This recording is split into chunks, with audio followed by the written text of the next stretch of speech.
আসসালামু আলাইকুম বন্ধুরা, আজকে চলে এসেছি একটি মুরগির মাংসের রেসিপি নিয়ে।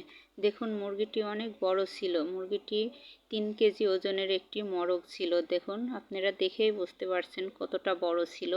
আমি অর্ধেকটা নিয়েছি এখানে।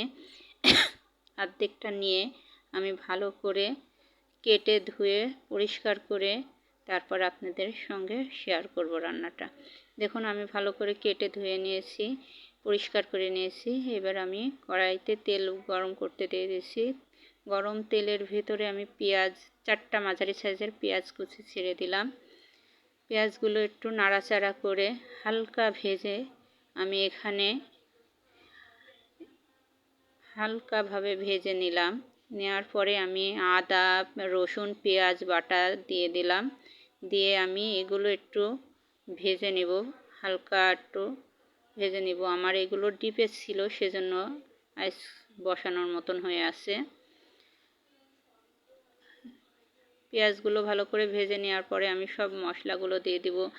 জিরা, হলুদ, লবণ, ঝালের গুঁড়া, ধনের গুঁড়া, গোলমরিচ, সব ধরনের মশলা দিয়ে আমি ভালোভাবে নেড়ে নিচ্ছি। দেখুন, মশলাটা আমি ভালোভাবে কষানোর জন্য একটু পানি দিয়ে দিলাম। পানি দিয়ে মশলাটা আমি ভালোভাবে কষিয়ে নিই। দেখুন, তেল ছেড়ে দিয়েছে। তখন আমি মাংসগুলো ঢেলে দিচ্ছি।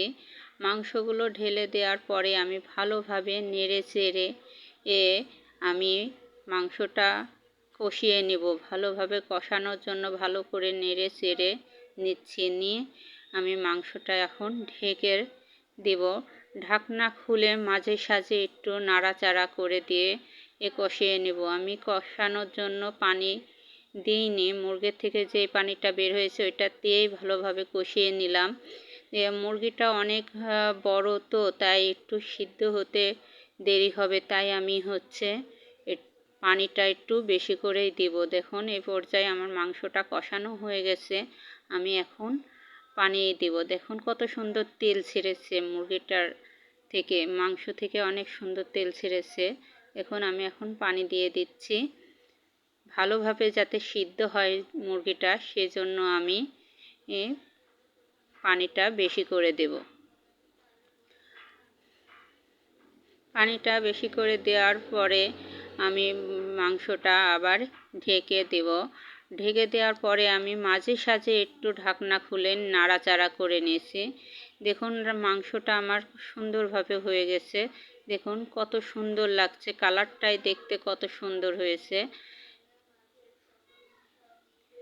মুরগির মাংস হলেও দেখে মনে হচ্ছে যেন আমি একটি বড় রাজহাঁস কিংবা গরুর মাংস রান্না করেছি। দেখুন, কালারটা দেখে এই মন বলছে যে উঠিয়ে খাওয়ার জন্য। দেখুন এত সুন্দরভাবে হয়েছে রান্নাটা, অনেক সুন্দর। আপনারা এভাবে ট্রাই করবেন, এভাবে রান্না ট্রাই করবেন, দেখবেন মুরগির মাংস গরুর মাংসের মতন টেস্ট পাবেন। রান্নাটা ভালো লাগলে অবশ্যই আপনারা একবার হলেও ট্রাই করবেন।